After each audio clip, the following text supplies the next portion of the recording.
Bismillahirrahmanirrahim. Alhamdulillahilladzi musabbitil qulubi wal aqdam alladzi kana alaihi haqqan nasrul mu'minina ma damatil ayyam wa sallallahu ala Muhammadin nasiril haqq bil haqq al-hadi ila siratim mustaqim wa ala alihi wa ashabihi yastannuna bisunnatihi wa yahtaduna bihudahul qawim. Wa asyhadu an la ilaha illallah wahdahu la syarikalah wa asyhadu anna Muhammadan abduhu wa rasuluhu alladzi la nabiyya ba'dah, amma ba'du. Para hadirin hadirat, ibu bapak yang saya hormati, pertama-tama marilah kita panjatkan puji dan syukur kehadirat Allah Azza wa Jalla atas limpahan rahmat, nikmat dan karunia-Nya. Maka pada hari ini kita bisa hadir di rumahnya ini dalam rangka menegaskan dan membuktikan kebenaran iman kita dengan menghadiri sholat subuh berjamaah dan melanjutkannya dengan taklim rutin kita di setiap ahad pagi ini. Para jemaah, ahad depan insya Allah kita sudah berada di bulan Ramadan. Jadi tinggal beberapa hari lagi para hadirin ya. Pekan ini kita masih di akhir di bulan Sya'ban. Hari ini kita akan masuk bulan Ramadan, bulan yang agung, bulan yang mulia, bulan mubarak, bulan Al-Quran, bulan ibadah, dan predikat-predikat lain untuk bulan Ramadan para jemaah. Nah, untuk itu maka pada kajian kita pagi ini kita akan mengulang kembali, mengupdate ilmu yang sudah kita miliki terkait dengan ahkam as-saum atau ahkamus siyam, hukum-hukum yang terkait dengan masalah puasa. Harapan saya mudah-mudahan dengan kajian ini saum kita semakin mantap, saum kita semakin sempurna, saum kita semakin khusyuk dan diterima oleh Allah Azza wa Jalla sebagai ibadah dan pengabdian kita kepadanya. Kita awali dari penjelasan tentang makna saum para hadirin. Saum secara bahasa artinya adalah al-imsak anis syai'i. Artinya menahan dari sesuatu. Menahan dari sesuatu apa? Ya apa saja. Menahan dari tidak bergerak, menahan dari tidak pergi kemana-mana, diam di tempat, menahan dari tidak bicara, itu disebut saum secara bahasa. Misalnya kita ambil contoh dalam Al-Quranul Karim, surat Maryam ayat ke-26 yang menceritakan tentang perintah Allah kepada Siti Maryam lewat malaikat Jibril agar beliau diam ketika menghadapi ejekan, cacian dan makian orang-orang kepadanya, karena beliau melahirkan seorang anak tanpa ayah. Maka Allah, malaikat Jibril berkata pada Maryam itu, A'udzubillahi minasyaitonir rajim, wa kuli washrabi wa kuli aini. Begitu. Wa kuli aini. Fa imma tarawinna minal bashari ahadan faquli, nah ini, inni nadartu lirrahmani sauma lan ukallimal yauma insiya. Inni nadartu lirrahman, sungguhnya aku bernadar, berjanji karena Allah, bahwa hari ini aku tidak akan pernah bicara dengan seorang pun dari kalangan manusia. Dan Siti Maria mempersilahkan mereka-mereka itu untuk berbicara dengan putranya yang masih dalam ayunannya, masih dalam gendongannya, itu yang memang baru dilahirkan. Itulah para hadirin puasa bicara, itu secara bahasa, ya. Secara syar'i para hadirin, dalam syariat puasa itu adalah at-ta'abbud lillahi subhanahu wa ta'ala, beribadah karena Allah ta'ala, biimsakin dengan cara imsak, dengan cara menahan apa? Anit ta'am wasyarab, menahan dari makan dan minum, wal jima' dan hubungan suami istri, wasairil muftirat dan segala perkara yang bisa membatalkan ibadah puasa. Kapan? Dari mulai terbit fajar waktu subuh sampai dengan terbenam matahari, yaitu maghrib. Itulah puasa para jemaah sepanjang hari, yaitu ibadah karena Allah dengan meninggalkan makan, minum, hubungan suami istri, dan perkara-perkara yang bisa merusak puasa dari subuh sampai maghrib. Nah, saum ini memiliki keutamaan yang luar biasa para hadirin. Seorang sahabat berkata pada Rasulullah, dibilang, "Ya Rasulullah, murni bi amrin yanfa'uni Allahu bihi Rasul." Tolong perintahkan kepadaku suatu perintah yang jika aku menjalankan perintah itu, Allah Azza wa Jalla akan berikan kepadaku manfaat dan kebaikan yang banyak. Maka Rasul bersabda, "Alaika bis-saum fa innahu la mislalah." Di hadis lain, "Alaika bis-saum fa innahu la idlalah." Berpuasalah kamu, karena puasa itu amal yang tidak ada tandingannya, amal yang luar biasa. Nah, para jemaah, saya mencoba mengumpulkan hadis-hadis yang terkait dengan masalah saum, dan saya himpun ada sekitar 21 fadilah atau keutamaan ibadah puasa. Salah satunya kita sebutkan pada kesempatan ini. Apa itu? Para jemaah, dari sekian banyak ibadah-ibadah yang sifatnya langsung kepada Allah Azza wa Jalla, hanya satu ibadah yang diklaim oleh Allah sebagai miliknya, sebagai kepunyaannya. Apa itu? Puasa. Allah menyatakan dalam hadis qudsi, "Kullu amal ibni Adam lahu illa siyam, fa innahu li wa ana ajzi bihi," kata Allah. Jadi seluruh amalan anak Adam itu kepunyaannya, miliknya, sedangkan puasa tidak. Sesungguhnya puasa milikku dan aku sendiri yang berikan pahala pada puasa itu. Begitu. Diklaim sebagai milik Allah, kepunyaan Allah. Dan ini banyak penjelasan tentang hal itu. Salah satunya adalah karena puasa itu satu-satunya amalan yang sangat rahasia antara hamba dengan Allah Azza wa Jalla. Tidak ada seseorang itu yang diketahui dirinya puasa atau tidak, kecuali dirinya dengan Allah Subhanahu wa Ta'ala.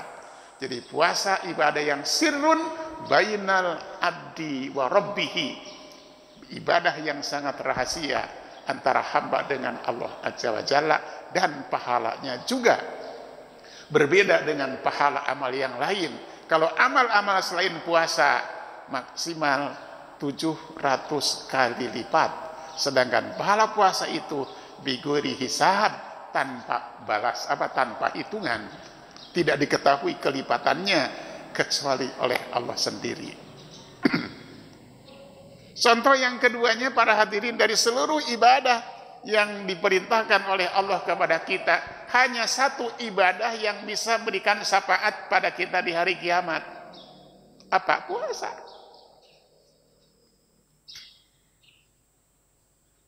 Dalam hadis dari Imam Ahmad, Rasul bersabda, "As-siyam wal Qur'an yashfa'ani lil abdi yaumal qiyamah." Gitu. Artinya puasa dan Al-Qur'an akan berikan syafaat kepada hamba pada hari kiamat nanti. Apa syafaat itu? Syafaat itu artinya adalah pertolongan. Syafaat itu adalah pembebasan dari dari dosa. Syafaat itu adalah pembebasan dari adab neraka. Syafaat juga bisa bermakna peningkatan derajat di hari kiamat nanti. Nah, puasa kata hadis ini dan Al-Quran akan memberi syafaat kepada pelakunya di hari kiamat nanti. Caranya bagaimana? Rasul bersabda, yaqulus siyam. Sang puasa akan berkata nanti di hadapan Allah. Kok puasa bisa berkata? Dia kan bukan benda, bukan apa perjamaah. Inilah jika Allah berkehendak, apapun bisa terjadi. Dan Rasul menjelaskan dalam hadis ini dalam bentuk metaforis. Kata sang puasa, ay Rabbi mana'tu tu'am wa syahwat bin nahar fasyafi'ni ya Allah. Kata puasa, aku yang menghalangi dia, aku yang mencegah dia untuk tidak makan, tidak minum, dan tidak berhubungan dengan istrinya di siang hari. Karena aku, kata sang puasa, fasyafi'ni, karena itu ya Allah, izinkan kepadaku untuk berikan syafaat kepada dia. Itu kata sang puasa.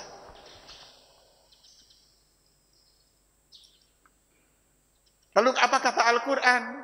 Kata Al-Quran, yaqulul Quran, Quran berkata di hadapan Allah, mana'tuhun nauma bil lail fasyafi'ni fihi ya Allah.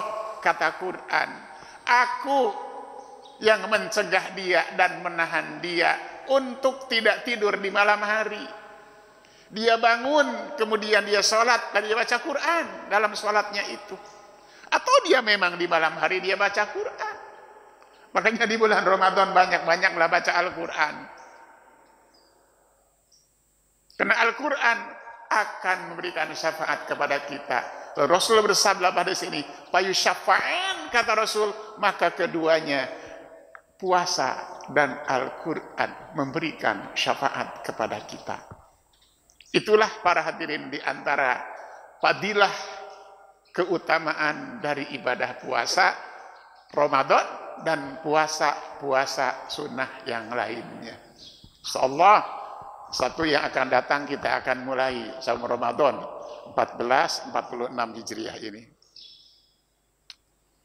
Tepat bertepatan dengan tanggal 1 Maret ya.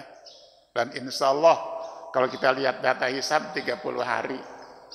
Sama sudah dirilis oleh Muhammadiyah, dirilis oleh Persis dan yang lainnya nanti nunggu barangkali hasil dari ru'yat ya yang akan biasa ya disampaikan, diputuskan oleh Kementerian Agama. Baik. Yang berikutnya hukum puasa Ramadan. Kita sudah tahu bahwa puasa Ramadan itu salah satu rukun dari rukun-rukun Islam yang 6. Hukumnya wajib, dan siapa yang mengingkari kewajiban puasa Ramadan, maka dia telah kufur. Dan siapa yang meninggalkan puasa di bulan Ramadan tanpa udzur syar'i, dia sudah melakukan dosa besar. Dia berhak mendapatkan takzir. Para jemaah, apa takzir? Takzir itu siksaan dan denda atau hukuman di dunia, dan dia wajib bertaubat. Dalilnya jelas dalam Al-Quran, Al-Baqarah 183 sampai dengan 187 itu menjelaskan tentang ibadah saum. Dalam hadis juga tegas dalilnya, sabda Rasulullah, Islam dibangun di atas 5 dasar, salah satunya ibadah saum, dan kesepakatan umat dari dulu sampai ke depan, saum itu adalah wajib para jemaah. Kapan dilaksanakannya? Ya di bulan Ramadan, para hadirin. Manakala sudah diketahui hilal Ramadan itu muncul. Dalam hadis Al-Bukhari Muslim, Rasulullah bersabda, kata beliau, sumu li ru'yatihi wa abtiru li ru'yatihi fa in gumma alaikum fakmilul iddata sya'ban 30. Berpuasalah kalian kalau sudah melihat hilal, dan berbukalah atau beridul fitrilah kalau sudah melihat hilal. Jika mendung hilal tak nampak, maka genapkanlah hari-hari bulan Sya'ban menjadi 30 hari. Ini sangat sederhana. Karena memang hari-hari bulan Sya'ban itu tidak pernah kurang dari 29 dan tidak pernah lebih dari 30 hari. Nah, melihat hilal tadi bisa dengan ru'yah bil ilmi, yaitu pakai ilmu hisab, dan bisa ru'yah bil aini dengan cara ru'yat, melihat mata dengan mata kepala dan dibantu dengan alat kalau sekarang. Nah, demikian para hadirin. Siapa sih yang wajib berpuasa? Yang wajib berpuasa adalah kullu muslimin balighin akilin sahih. Setiap orang muslim yang balig dan berakal sehat. Balig dan berakal, jadi muslim, balig berakal sehat. Gitu. Dia muslim belum balig, belum wajib puasa. Anak-anak kecil, ya kan. Dan dalam Islam balik itu ditandai dengan kalau laki-laki adalah ihtilam mimpi basah, atau sudah tumbuh bulu-bulu, ya, bulu kumis, kemudian jenggot, bulu kelamin gitu kan. Atau ada yang mengatakan seperti Ibnu Qayyim mengatakan 15 tahun. Karena Ibnu Qayyim membagi umur manusia itu pada 4 fase, kata beliau. Ada fase tufuliyah dari 0 sampai 15 tahun, ada fase syabab, fase muda, ya kan, remaja dan masa muda 15 sampai 40 tahun gitu. Ada masa fase kuhulah, fase menjelang tua atau beranjak tua, ya kan, yaitu 40 sampai 60 gitu. Lalu fase syaihuho, fase kakek, nenek gitu kan, tua, lansia 60 sampai 70 dan seterusnya, ya para jemaah. 70 80 itu fase tua, ada plusnya, bangka gitu. Tua bangka, nah, gitu ya. Tua banget lah, jangan tua bangka, gak enak tua bangka ya gitu kan. Tua banget. Yang kedua balik, ya, berbalik. Yang kedua berakal sehat. Balik tapi akalnya tidak sehat. Akalnya error, para jemaah, ya kan, alias junun, gila. Juga tidak wajib berpuasa. Kalau sudah sembuh dari gilanya, ya wajib berpuasa gitu. Demikian para jemaah. Dan bagi wanita tidak haid, tidak nifas, karena wanita yang haid dan nifas di bulan puasa tidak boleh berpuasa, begitu. Nah, kemudian para jemaah, dianjurkan kepada kita manakala mau masuk bulan Ramadan khususnya, dan mau masuk bulan awal-awal bulan pada umumnya, kita dianjurkan berdoa. Berdoa menjelang Ramadan tiba nanti. Di hari Jumat yang akan datang, atau di sekarang boleh kita berdoa. Yang bunyi apa? Allahumma ahillahu alaina bil yumni wal iman was salamah wal islam rabbi wa rabbukallah. Itu doanya. Allahumma ahillahu alaina, ya Allah, tampakkanlah hilal bulan Sabitil kepada kami sebagai tanda datangnya awal bulan. Kalau Ramadan ya Ramadan, ya kan.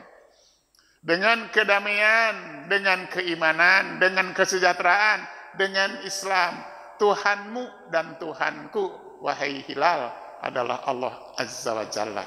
Itu doanya. Doa ini penting. Karena doa punya kekuatan yang dahsyat dan harapan yang kuat.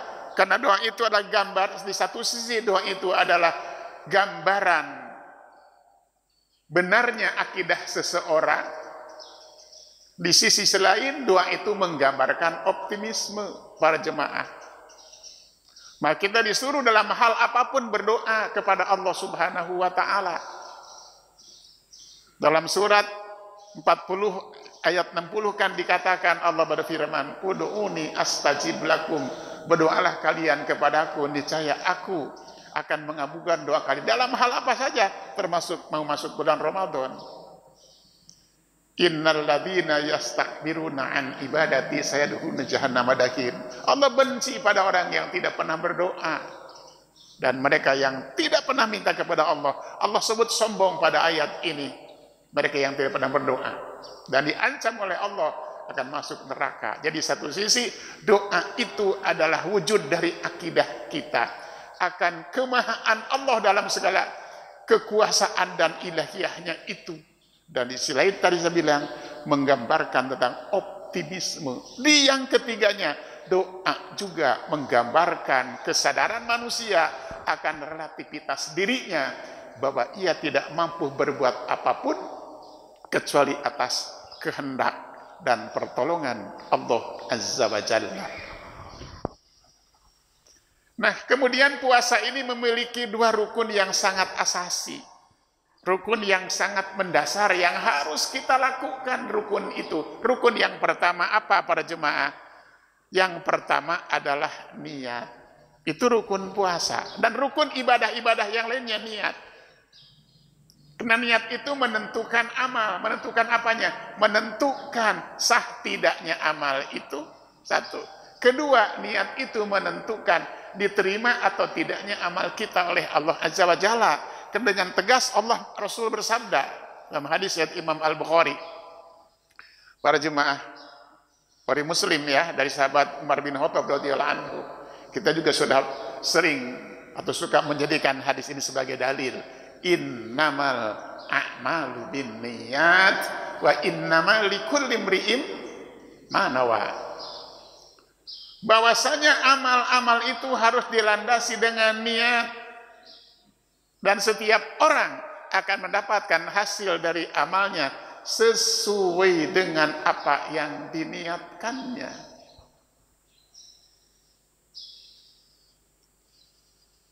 Niat itu adalah amalan hati. Niat itu adalah domain hati. Maka pelaksanaannya ada di dalam hati. Tidak perlu diucapkan dengan lisan. Sebab tidak ada dalil dan keterangan agama yang merintahkan kepada kita harus melafadzkan niat. Memang ada pendapat seperti di kalangan ulama Syafi'iyah. Sebagian ulama Syafi'iyah mengatakan harus melafadzkan niat khusus untuk puasa dan untuk yang lainnya.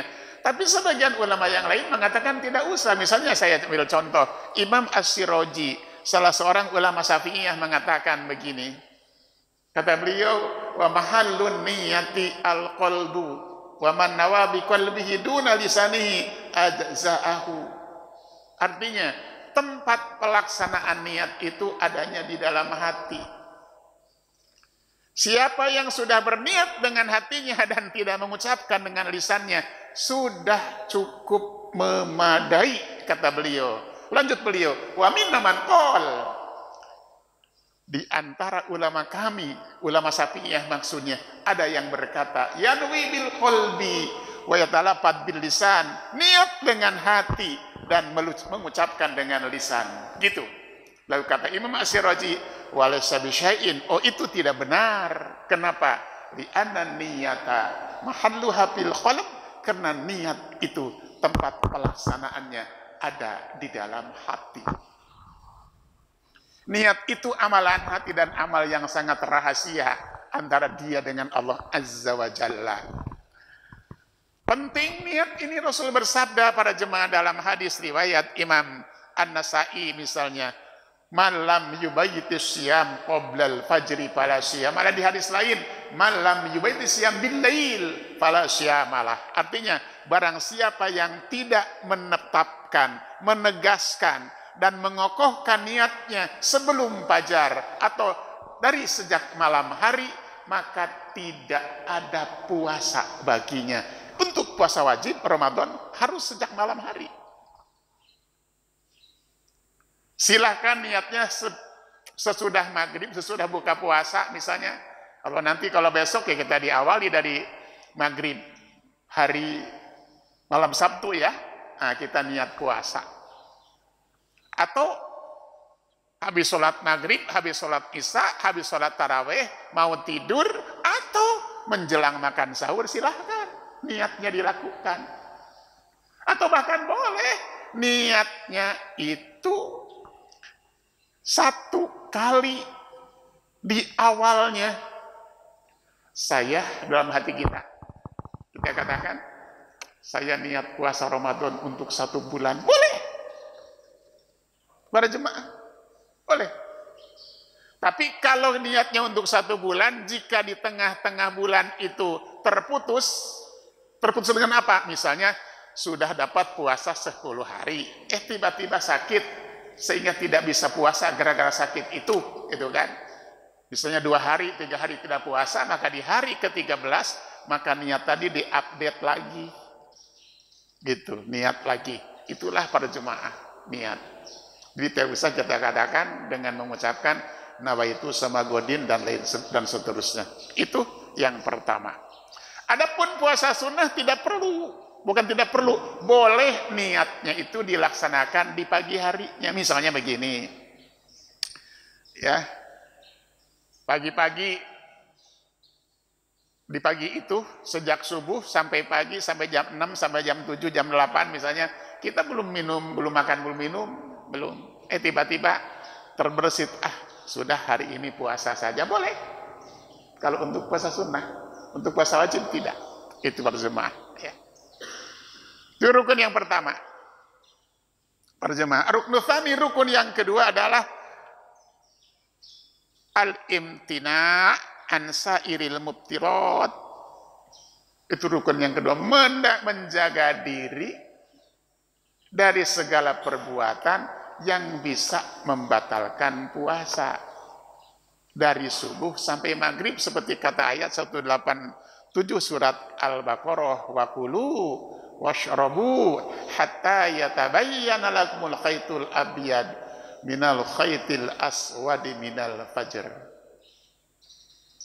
Jadi segala yang membatalkan saum, khususnya makan, minum, dan hubungan seksual. Begitu para jemaah. Dan perkara-perkara lain yang bisa merusak puasa kita, baik itu perkataan maupun perbuatan ataupun yang lain-lainnya.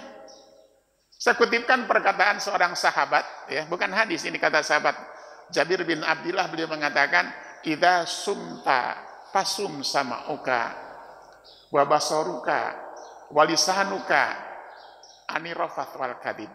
Bila engkau berpuasa, kata beliau, berpuasalah alat dengarmu, berpuasa pula matamu, berpuasa pula lisanmu dari perbuatan buruk dan dusta. Dan jangan sampai, kata beliau, hari-hari puasamu dengan hari-harimu di luar bulan puasa sama saja, tidak ada bedanya.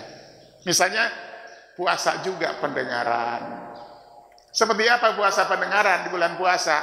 Diusahakan seoptimal mungkin di bulan Ramadan itu telinga kita tidak dijejali dengan suara-suara yang tidak patut masuk ke telinga orang yang sedang puasa. Misalnya nyanyian, musik, lagi puasa dengerin musik aja begini gitu para jemaah, ya kan? Iya. Sementara yang namanya lagu-lagu pada umumnya itu kan temanya tidak jauh dari tema cinta. Ya kan? Cinta, penyesalan, hayalan, angan-angan gitu. Seyogianya ketika saum itu bagi orang yang berpuasa, suara yang masuk ke telinganya itu adalah suara yang suci, suara yang agung, suara langit. dari Allah Azza wa Jalla, Al-Quranul Karim. Bacalah Al-Quran. Atau sambil mendengarkan murotal, kita ikuti bareng-bareng. Nah itu yang suara-suara indah, suara suci dari langit yang akan bisa memberikan dampak positif terhadap hati, jiwa, dan pikiran kita. Dan mudah-mudahan Al-Quran itu bisa menjadi pensimgoh, bisa menjadi pewarna yang mencelup pola pikir, pola tindak, dan pola sikap kita. Pasti beda orang yang kerjaannya dengerin lagu dengan orang yang kerjaannya denger dan baca Quran. Beda pola pikirnya, beda pola sikapnya, beda pola tindaknya. Itu. Seorang yang dengar baca Quran tidak begini pada jemaah, ya kan? Iya kan? Begitu. Itu di bulan Ramadan. Itu rukun yang kedua para jemaah, ya. Selanjutnya para hadirin, terus gimana kalau ada orang di bulan puasa? Para hadirin, dia berbuka puasa padahal belum maghrib, karena dia menyangka sudah maghrib. Atau dia masih makan sahur karena dia menyangka belum masuk waktu subuh. Gimana tuh puasanya? Wajib qada nggak? Batal nggak? Para jemaah, kalau seseorang menyangka karena ketidaktahuannya, walaupun mungkin di zaman sekarang ini sulit untuk itu para jemaah, karena ada jam, ada HP, ada TV, ada macam-macam kan gitu. Ditakdirkan ada orang yang makan sahur padahal sudah lewat waktu subuh karena tidak tahu, sudah berbuka puasa padahal belum masuk waktu maghrib karena tidak tahu, maka yang seperti ini tidak batal puasanya. Dalam Al-Quran surat Al-Ahzab 5 dikatakan, walaisa alaikum junahun fima akhtatum bih walakin ma ta'ammadat qulubukum, kata Allah. Jadi Allah tidak menghitung dosa atas perbuatan yang kita lakukan karena keliru, kecuali yang sengaja kita lakukan dengan diniatkan. Gitu. Dalam hadis riwayat Imam Abu Dawud, Asma binti Abi Bakrin, putri Abu Bakar, adik dari Aisyah radhiyallahu anha, salah seorang istri Rasul, mengatakan begini, kata beliau, "Aftorna yauman fi Ramadan fi adi Rasulillah alaihi wassalam, thumma tala'atis syams." Suatu hari di bulan Ramadan pada masa Rasulullah kami berbuka, habis buka tampak matahari. Itu. Jadi enggak apa-apa seperti itu pada jemaah, ya. Yang apa-apa itu dengan menyengaja. Kalau menyengaja kan jelas itu tidak diperkenankan, haram dan dosa besar. Baik, selanjutnya para jemaah. Di bulan Ramadan, ada nggak orang yang boleh tidak puasa? Ada, ya kan? Ada yang boleh tidak berpuasa. Siapa? Tadi sudah jelas di peneliti, anak kecil tidak boleh tidak puasa, bukan tidak boleh tidak puasa karena memang dia belum mukallaf, tapi harus dididik supaya berpuasa, gitu. Yang kedua al-junun tadi para jemaah, atau al-majnun sampai sadar. Yang ketiganya adalah al-marid, seperti kata Al-Baqarah 84, "Faman kana minkum maridun." Siapa yang sakit, orang sakit boleh tidak berpuasa. Sakit seperti apa para jemaah? Ya kan macam-macam sakit, ya kan? Misalnya gini, yang pertama, man yasyuku ali saumu walakin la yadurruhu. Orang para jemaah, puasa itu menyulitkan dia, tetapi tidak berbahaya bagi dia kalau tetap juga dia puasa. Dia sakit, ya kan? Tapi kalau puasa itu tidak membahayakan bagi dia. Gitu para jemaah. Boleh dia puasa. karena puasanya tidak mengganggu sama sekali sakit yang dideritanya itu. Boleh. Itu. Tetap puasa. Yang kedua, man yasyukku alis saum wa yadurruhu. Kalau ia sakit dan kalau puasa berbahaya bagi dirinya. Ada konsekuensi yang buruk kalau dia maksa puasa. Maka dalam kata dokter, jangan puasa Pak. Bahaya kalau Bapak puasa.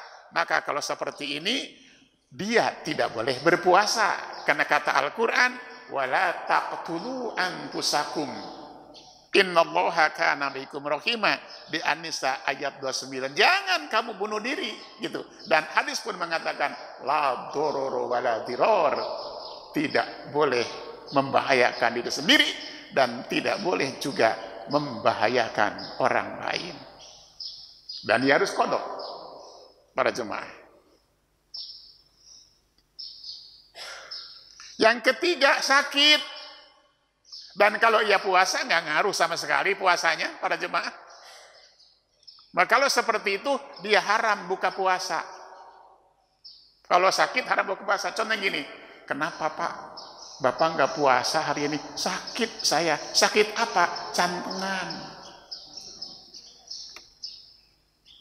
Gara-gara cantengan nggak puasa. Gara-gara bintitan nggak puasa. Nggak boleh itu, mah dia tidak boleh, karena nggak ada ngaruhnya puasa dengan cantengan, dengan bintitan. Atau lagi jalan di bulan puasa, gak pakai alas kaki, kesandung, jempolnya,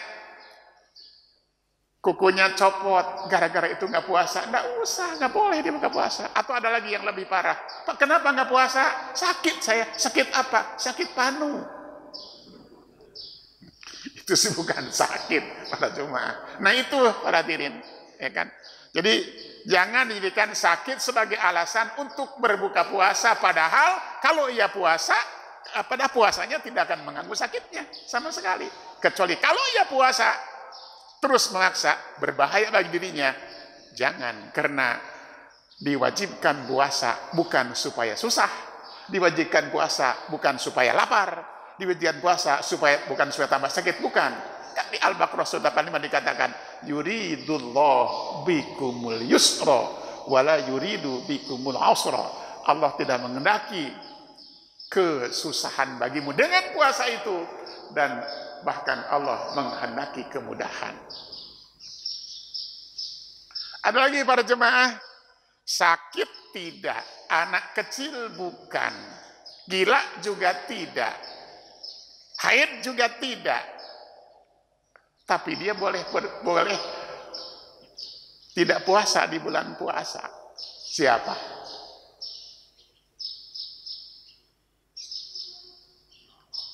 Orang yang sudah tadi itu, yang sudah sangat tua. Bukan sekedar lansia, kan lansia itu ukurannya sekarang 60 tahun lansia ya. Kalau naik kereta sudah dapat diskon tuh, lansia 60 tahun kan gitu kan. Bukan sekedar lansia para jemaah, tapi lansia gitu, tua, sangat tua gitu pada jemaah. Kalau dia puasa berat bagi dia, maka dia yang disebut oleh ayat 84 Al-Baqarah, wa 'alal ladzina yutiqunahu fidyatun ta'amu miskin. Orang-orang seperti itu boleh tidak puasa. Dan puasa yang ditinggalkannya tidak diganti dengan puasa lagi, karena kapan gantinya, orang sudah tua sangat gitu kan. Diganti dengan memberi makan seorang miskin setiap hari, tidak berpuasa. Berapa banyak? Nisfus sha'in, setengah sok. Setengah sok. Satu sok berapa? Kalau kita zakat fitrah berapa? Satu sok, kan kata hadis, Farad salam zakat al-fitri so'an min tamrin atau so'an min syairin dan seterusnya kan. Satu so' itu ukuran kita 3,5 liter, atau kalau kilo berapa Pak?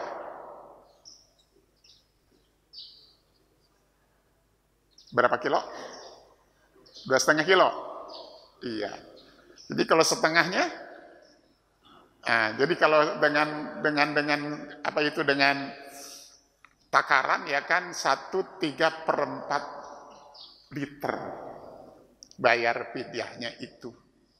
Tanggung amat 2 liter saja bagus, karena kata Al-Quran, "Faman tatawwa khairan fahuwa khairul lah." Siapa yang ingin membayar fidyah lebih dari ketentuan, itu lebih baik.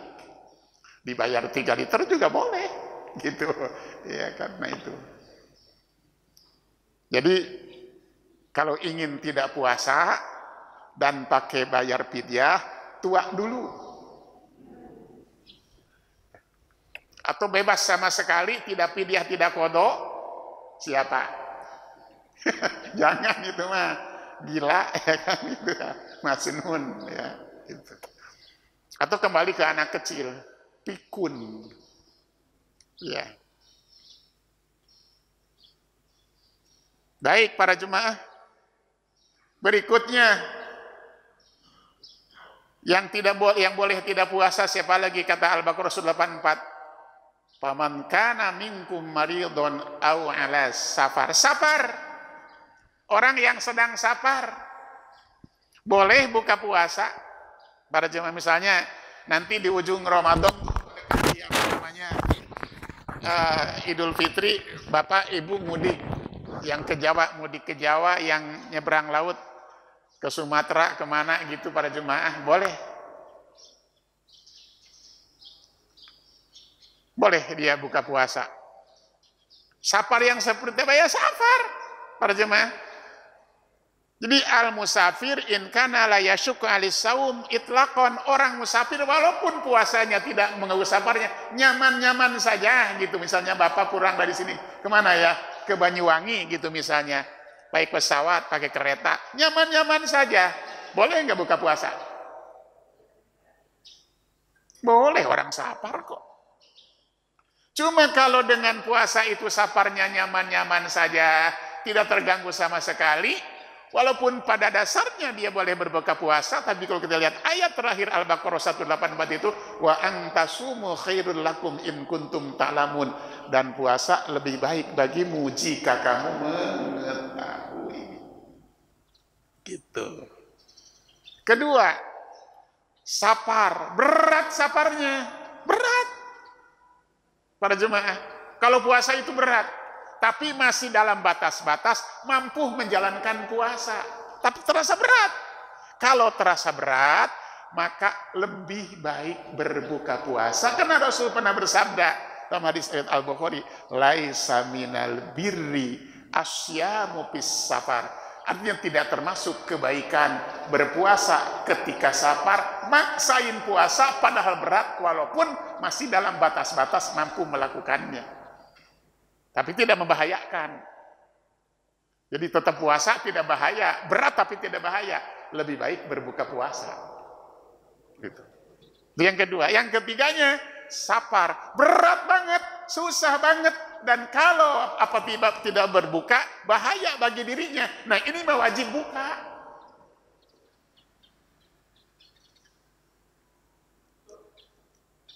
Rasul menyebut kepada orang yang maksa puasa padahal sudah sangat berat dan sangat bahaya, membahayakan dirinya, gitu para jemaah, kata Rasul, humul usad ulaikal usad, kata Rasulullah, mereka itu orang-orang durhaka, maksa puasa padahal bahaya untuk dirinya, itu mah harus buka. Itu. Nah kalau nanti Bapak Ibu mau mudik menjelang Lebaran, jangan niat mau buka puasa di jalan. Ya.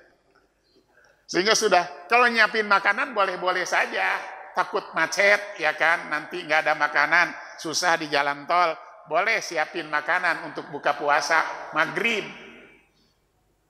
Tapi begitu kita sudah melakukan perjalanan, macet luar biasa, para jemaah, berat sekali, silahkan berbuka, dan makanan yang dibawa tentu boleh dimakan. Kalau dari awal mah usah makan sahur deh, nanti kan kita mau pergi, mau pulang, nanti buka saja di jalan, nggak boleh begitu mah. Orang di bulan puasa tetap wajib berpuasa, tapi ketika safarnya menjadi berat karena puasa, di situ baru boleh berbuka puasa, gitu. Jangan niat dari awal. Iya. Ini baru sampai Cirebon, baru sampai Tegal, udah minggir para jemaah. Karena dari sini udah niat puasa. Kan kalau sudah niat tidak puasa, kalau sudah niat tidak puasa, gampang lapar. Tapi kalau niat puasa bagaimanapun tidak lapar. Ya kan gitu. Coba di bulan puasa kalau kita di siang hari pasti haus, pasti lapar, tapi kita tidak pernah merasakan itu. Dan melihat orang yang makan dan minum juga nggak pernah tertarik. Kenapa? Mindsetnya sudah kita setting gitu. Jadi kita setting mindsetnya puasa, nggak pernah tertarik dengan apapun ketika puasa. Bayangkan tapi ketika tidak puasa, keruyuk-keruyuk tuh perut, langsung makan. Nah, jadi settingnya itu, dan setting dengan iman. Iman menyeting pikiran, iman mensetting perasaan, iman menyeting hati dan jiwa kita, sehingga tidak terganggu apapun juga. Nah, itu bahayanya pada jemaah, ya kan? Baik, saya percepat ya. Yang berikutnya apa sih yang membatalkan puasa? Jelas makan dan minum, ya kan, batal puasa. Hubungan suami istri batal puasa. Para jemaah beda. Orang yang batal puasa di bulan puasa karena makan dan minum dosa besar dan tidak bisa dibayar oleh dengan puasa sepanjang tahun. Tapi orang yang batal puasa di siang hari bulan Ramadan karena hubungan suami istri beda. Dia mah harus mendapat kifarat. Kifaratnya 1 puasa 2 bulan berturut-turut. Tidak boleh putus. Kalau nggak sanggup memberikan hamba, sekarang hamba sudah tidak ada, ya kan? Yang ketiganya ya memberi makan 60 orang miskin. Yang berikutnya para jemaah, inzalul mani bi ikhtiyarihi, mengeluarkan mani sperma dengan ikhtiar dan usaha. Misalnya mencium istri, mencubit istri sampai nafsu, kemudian keluar sperma, batal. Karena biikhtiarihi, karena ikhtiar. Tapi kalau bapak misalnya kita tidur di siang hari, mimpi basah, nggak batal. Karena memang bukan kena ikhtiar kita, gitu. Termasuk ikhtiar itu adalah apa namanya? Nikah dengan tangan sendiri. Apa namanya? Oh, nani gitu. Istimna wanani, batal puasanya. Gitu. Murtad otomatis membatalkan puasa. Ibu nih wanita, tinggal 10 menit ke waktu maghrib tiba-tiba tamu reguler datang, batal puasanya. Tinggal 10 menit lagi Pak, batal puasanya. Itu ya. Melahirkan di bulan Ramadan di siang hari, otomatis puasanya batal. Itu para jemaah yang membatalkan saum. Apa saja yang tidak membatalkan saum di bulan puasa? Makan, minum tidak sengaja alias lupa, enggak apa-apa. Al-Bukhari Muslim meriwayatkan dari Abu Hurairah bahwa siapa yang lupa di bulan puasa lalu makan dan minum, teruskan puasanya. Hadis itu. Kenapa? Fa innama at'amallahu wa saqah. Dia disayang oleh Allah, dikasih makan dan minum oleh Allah di siang hari. Itu. Selesai makan nih, baru ingat belum minum, ya udah jangan diterusin minumnya. Nanti jadi batal beneran, batal puasanya gitu kan. Karena kan kalau sengaja tidak sengaja keliru lupa itu ya sifat manusia yang Rasul sabdakan dalam hadis riwayat Imam Ibnu Majah, innallaha tazawaza an ummati al-khata wan nisyan wa mastukrihu alaihi, kata Rasulullah. Allah itu membiarkan, membebaskan dosa yang diperbuat oleh hambaku karena al-khata wan nisyan, keliru dan lupa, atau wa mastukrihu alaihi, dipaksa untuk melakukan sesuatu yang tidak boleh, itu tidak berdosa pada jemaah. Minum nggak kamu? Kalau nggak minum didor, boleh minum, nggak batal puasanya, kecuali kalau betulan memang saya lagi aus, nah itu jadi batal puasanya. Ya. Yang berikutnya para jemaah, as-shaim hina as-shaim yusbihu junuban. Jadi di malam hari kita junub bercampur dengan istri sampai waktu subuh belum mandi junub. Gimana? Terusin aja puasa. Nggak ada hubungannya junub itu dengan saum. Kata Aisyah dan Ummu Salamah, dua orang istri Rasul menceritakan, Rasul junub di malam hari dengan kami, kira-kira begitu. Sampai subuh beliau belum mandi. Rasulullah mandi dan berpuasa. Boleh, nggak masalah. Ya. Dibolehkan. Sampai sekali lagi, junub itu hubungannya dengan sholat, bukan dengan saum, ya kan? Itu. As-siwak lis-shaim, para jemaah, gosok gigi bagi yang berpuasa boleh. Ya. Rasul bersabda, laula an asyukku ala ummati la martum bisiwak inda kulli salat, kata Rasulullah, ya. Jadi silahkan gosok gigi. Mau pakai kayu siwak boleh kalau ada. Yang nggak ada pakai gosok pakai sikat gigi. Tambah odol boleh, nggak apa-apa. Seger nggak batal puasa. Yang batal itu kalau odolnya. Nggak bakal ada orang nelen odol kan, sebab bukan makanan kan gitu. Yang berikutnya para jemaah, ketika wudhu al-madmadoh wal istinsak, tetap kita kumur-kumur, tetap kita menghirup air ketika puasa di siang hari. Wudhu waktu duhur, wudhu waktu asar, tetap istinsak, madmadoh, berkumur-kumur dan menghirup air. Tapi kata Rasulullah dalam hadisnya riwayat Ashabi Sunan, kata beliau, wabalig fil istinsyak illa ayyakuna shaim, sempurnakanlah kalau kita menghirup air ketika berwudu, kecuali ketika berpuasa. Jangan dalam-dalam menghirup airnya, nanti masuk ke tenggorokan. Itu. Jadi jangan pura-pura istinsak padahal minum lewat hidung. Iya, nggak mungkin ya. Berikutnya yang tidak batalkan puasa, al-qublah wal mubasyarah lis-shaim bisartin ayyam lika nafsah.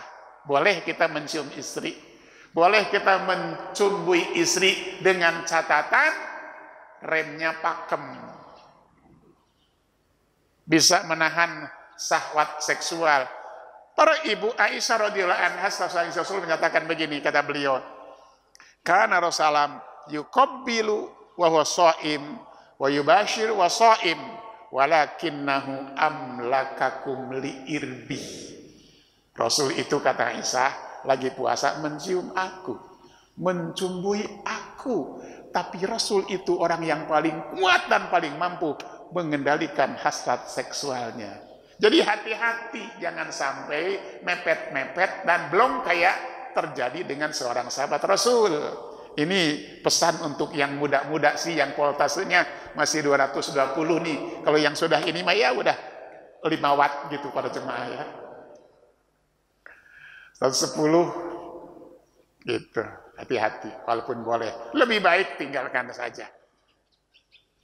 Apakah kalau kita diambil darah atau dibekam ketika puasa batal nggak? Tidak batal puasa. Diambil darah untuk cek darah nggak apa-apa, tidak batal puasa. Cuma hindari saja donor darah ketika puasa, jangan ya, bisa lemes gitu. Biasanya kalau kita donor darah habis itu dikasih apa? Indomie telur ya. Iya kan? Iya. Berikutnya para hadirin, ini untuk ibu nih. Daukut ta'am bisarti adami dukhulihi al-halaq. Ibu boleh bu nih cicipi makanan ketika masak bu ya, dengan syarat tidak sampai ke tenggorokan tuh. Jadi gini doang bu, pakai lidah. Nah itu boleh bu, boleh ibu ya. Jangan 1 sendok bu nyicipinnya. Enak, itu batal puasanya ya ibu ya. Itu. Bagi ibu lagi nih bu, ibu lagi puasa siang hari gitu kan. Kok siang hari, emang puasa siang hari kan gitu. Pakai celak bu boleh, pakai shadow ibu boleh, pakai apa sih ini, blush on boleh bu ya, pakai lipstick boleh, cuman mau kemana gitu. Tapi intinya tidak batal puasa, Bu ya. Boleh. Nggak ada hubungannya dengan puasa, gitu kan. Lalu kita mandi, keramas boleh nggak lagi puasa? Ngerendam? Nyelam? Boleh, iya kan? Cuman kalau nyelam tahan napas. Boleh. Dalam hadis yang diriwayatkan oleh Imam Maliki dan Imam Ahmad dikatakan, ana Rasulullah kana yasubu ala rosi alma wa huwa shaim minal atas au minal harri. Rasul pernah menyiramkan air ke kepalanya ketika berpuasa, mungkin karena karena aus atau karena panas. Itu boleh pada jemaah. Jadi siang hari Bapak ngerendam di kamar mandi boleh, ya kan? Biar seger gitu. Yang terakhir nyium bau-bauan boleh para jemaah, ya kan? Dan paling tadi ihtilam sudah ya, mimpi basah di siang hari nggak batal puasa. Dan yang terakhir para jemaah, dalam hadis riwayat Imam Abu Dawud, hadis ini dinyatakan sahih oleh Syekh Al-Albani, yang bunyinya begini para jemaah, bagian akhir ya.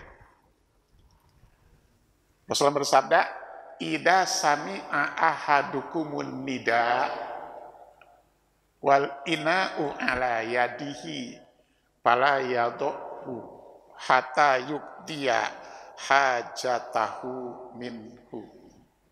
Artinya, bila seseorang di antara kamu mendengar adzan, ini gelas di tangannya sudah begini mau minum, dengar adzan, Allahu Akbar, Allahu Akbar, kata hadis itu jangan diletakkan, tidak usah diletakkan sampai ia selesai meminum yang itu. Boleh ya, begini, Allahu Akbar, minum aja yang ini. Bila kebetulan telat, bukan kesiangan, sebab belum siang, ya kan itu. Telat bangun atau bagaimana, mau begini, mau minum, adzan silahkan yang itu diminum. Tapi kalau adzan ambilin air nih, itu nggak boleh. Makanya saya kasih tip kepada para jamaah. Kalau kebetulan telat bangun, takut keburu subuh, selamatkan airnya, jangan diletakkan di meja, dipegang saja kemana-mana, dibawa-bawa. Begitu adzan diminum. Itu mah akal bulus, modus, kagak boleh. Gitu. Iya. Itu saja yang dapat kita bahas pagi ini.